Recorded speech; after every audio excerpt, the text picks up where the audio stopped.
Ever get that feeling like something's just off? You know that picture perfect life, but something just feels wrong. Like something dark's hiding under the surface. Yeah. Well, that's exactly what we're diving into today. Yeah, okay. The case of a Colorado dentist, Yeah. Dr. James Craig, Okay.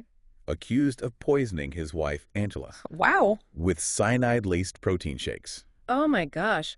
Protein shakes. Cyanide. Yeah, it's crazy, right? Yeah. And it just ripped through this seemingly idyllic community, leaving everyone just reeling. Like, how could this happen? It's a question that haunts you, doesn't it? I think this case really touches on those primal fears we all have, like betrayal by someone we trust, the vulnerability of our loved ones. It's a stark reminder that even in the most ordinary places, darkness can be lurking right there. It's terrifying. It is. And that's what makes this case so fascinating. Right. And so chilling. Yeah. So we've got a stack of sources for you today. Court documents, toxicology reports, even excerpts from a podcast that really dug deep. Oh, wow. So our goal today is to sift through all this evidence, understand the alleged motives, and see if we can make sense of this complex, disturbing story. It sounds like a big one. It really is. Yeah. And it's important to remember, as we navigate this case, there are multiple perspectives to consider.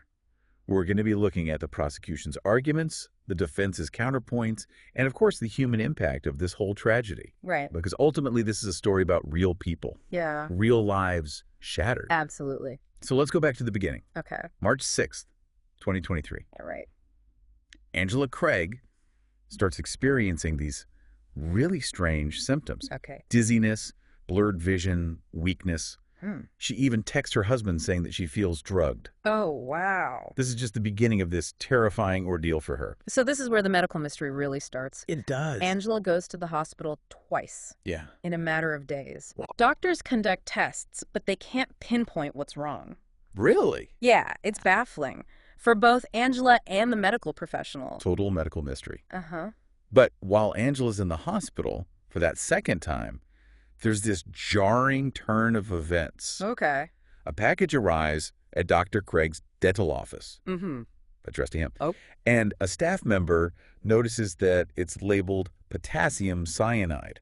Wait, potassium cyanide? Potassium cyanide. At a dentist's office? At a dentist's office. Well, that's not your everyday delivery. Definitely not. No.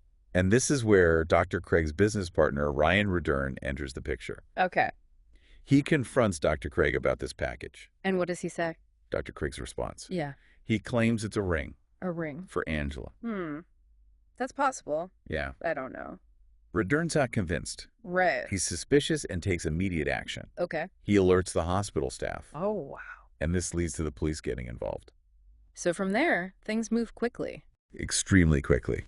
Within days, Dr. Craig is arrested and charged with first-degree murder. First degree. First degree. Yeah. Meaning the killing was premeditated and intentional. Wow. So that's a whirlwind for everyone involved. It is a whirlwind for everyone involved. The speed of the investigation is notable. Yeah. It suggests that the authorities had strong evidence right from the start. They did. Okay. And when you look at what they uncovered, it's easy to see why. Yeah. The autopsy results were chilling. They revealed lethal levels of cyanide in Angela's system, along with tetrahydrozoline. That's the stuff found in eye drops. Oh, wow. And toxic levels of arsenic. Oh, my gosh. Yeah, and then there's the digital trail. Oh, no. Investigators found Dr. Craig's internet searches for poisons. Oh, no. Like what kind of searches? Searches like, how many grams of pure arsenic will kill a human? Oh, gosh. And videos about undetectable poisons. Goodness, it paints a disturbing picture of intent, wouldn't you say? Absolutely. Yeah. And not only was he searching for this information, he actually purchased arsenic, oleandrin, which is a poisonous plant extract, and potassium cyanide. Wow. So this isn't just morbid curiosity. It's not. This is active acquisition. It is. Wow.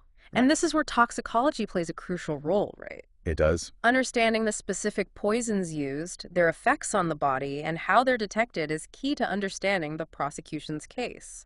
So let's talk about that. How do these poisons work? What makes them so deadly?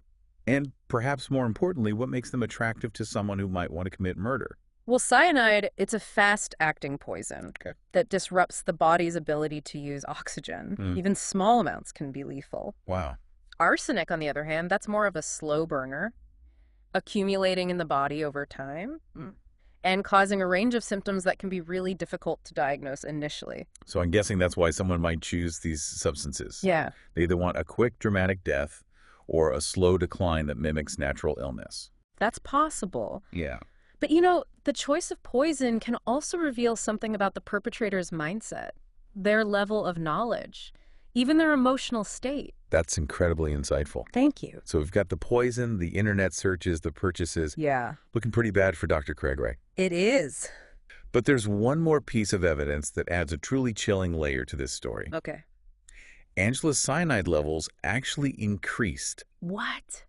while she was hospitalized. Oh my God. Are you serious? I am serious. In the hospital. In a hospital. So this is where it takes a truly sinister turn, It does. suggesting that someone might have been trying to harm Angela even while she was under medical care. It's terrifying. It's a scary thought. So if it wasn't just a single poisoning incident, but potentially multiple attempts, who else had access to Angela during this time? And what does that tell us about the perpetrator's motive? That's where we start to delve into the human element of this case. Oh. The relationships, the potential motives, the cracks beneath the surface of this seemingly perfect life. All right, so let's take a closer look at those relationships and see what secrets they might reveal. Let's do it. Well, the investigation revealed that Dr. Craig was having an affair Really? with an orthodontist from Texas Oh, yeah. named Karen Kane. Okay. They met at a dental conference Uh-huh. in Las Vegas, Okay. and their relationship, according to the evidence, developed rather quickly. So this is where we start to see those cracks in the seemingly perfect facade. Right. Dr. Craig was texting Kane, even telling her that he filed for divorce, which, of course, wasn't true. Precisely.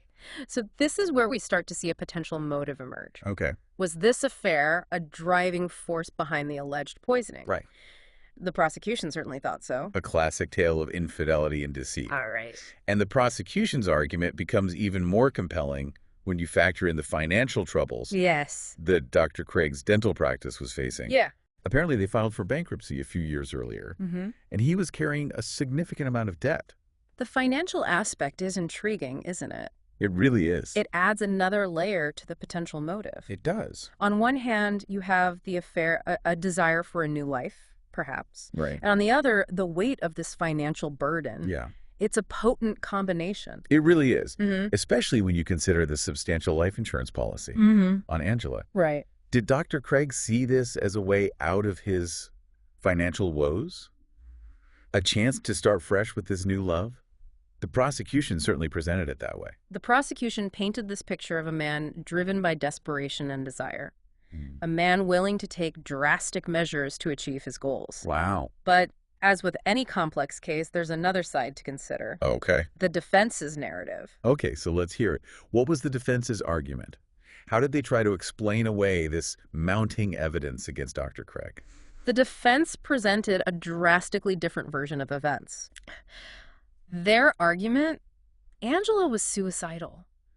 What? And she actually asked Dr. Craig to order the cyanide. Wait, hold on. They refer to it as a dare, Okay. like a sort of twisted game of chicken. So they're claiming that Angela wanted to die by suicide and actually involved her husband in procuring the poison. Yes. That's a tough sell, It is a bold claim. considering the evidence we've already discussed. And predictably, Angela's family vehemently denied any suggestion of suicidal thoughts on her part. Yeah.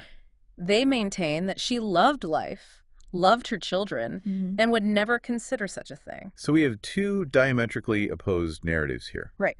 The prosecution paints Dr. Craig as this calculated killer motivated by love and money. Uh-huh. The defense argues that Angela was suicidal and he was simply a pawn in her tragic game. It's hard to know what to believe at this point. It's the classic he said, she said scenario, but with incredibly high stakes. Yeah. And this is where that careful examination of the evidence, the motives, and the credibility of all involved becomes crucial. Absolutely. And to further complicate matters, the defense highlighted Dr. Craig's history of depression and previous suicide attempts. That's right. They even brought up a past incident where he allegedly drugged Angela during one of his own suicide attempts. Yeah, they did. And the defense argued that this past behavior showed a pattern of self-destructive tendencies, suggesting that perhaps Dr. Craig was suicidal himself. rather than homicidal. So are they suggesting that maybe Angela's poisoning was an accident?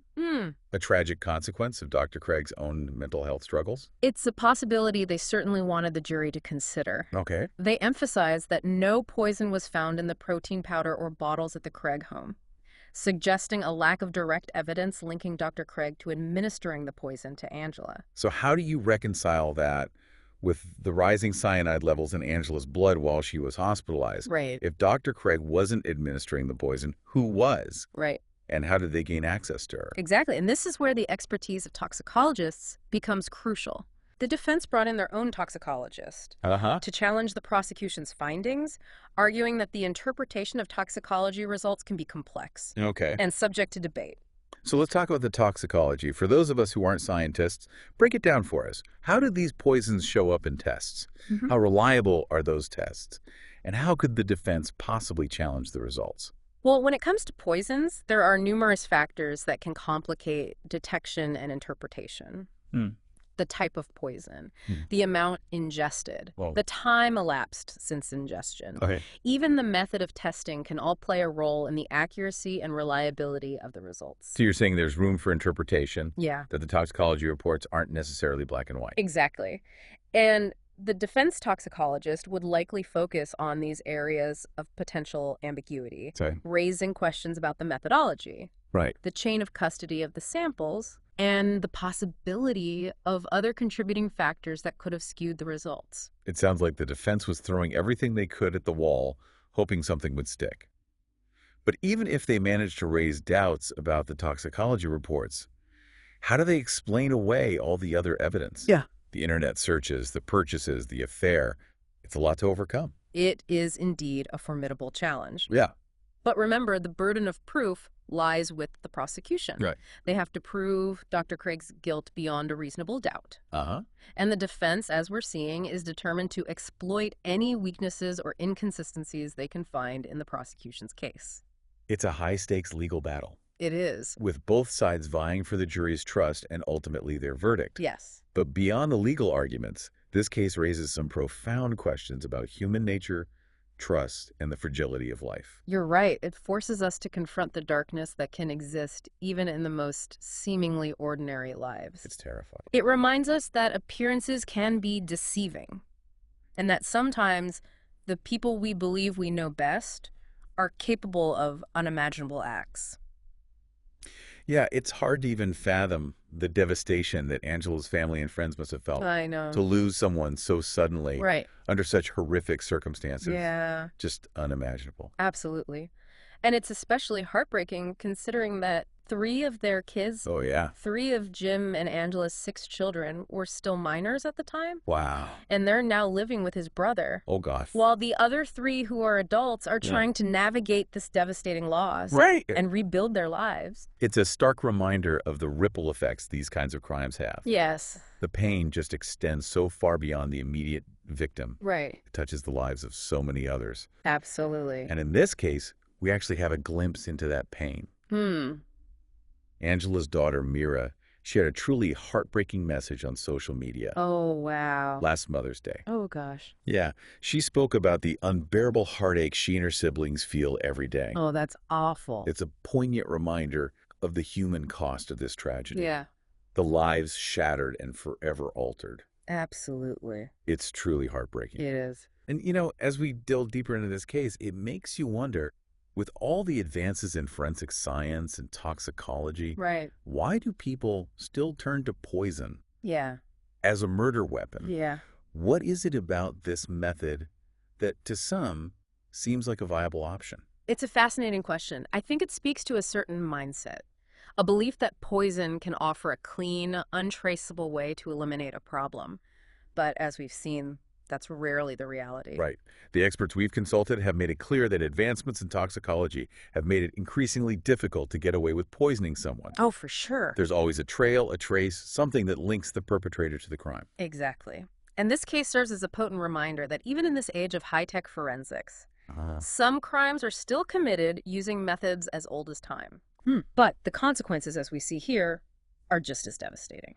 So what's the takeaway for our listeners? Okay. If poison isn't this perfect murder weapon, What can we learn from this case about the nature of crime Yeah. and the pursuit of justice? This deep dive highlights the importance of critical thinking, of looking beyond the surface and considering all angles of a story. Yeah, We've seen how evidence can be interpreted in different ways, right. how motives can be complex and layered, and how the truth can often be elusive. It's a reminder that real life isn't a neatly packaged crime novel. Right. It's messy, unpredictable, and full of ambiguity. And perhaps the most crucial takeaway Yeah. is that every action, every choice we make has consequences that ripple outwards, impacting not only ourselves, but those around us.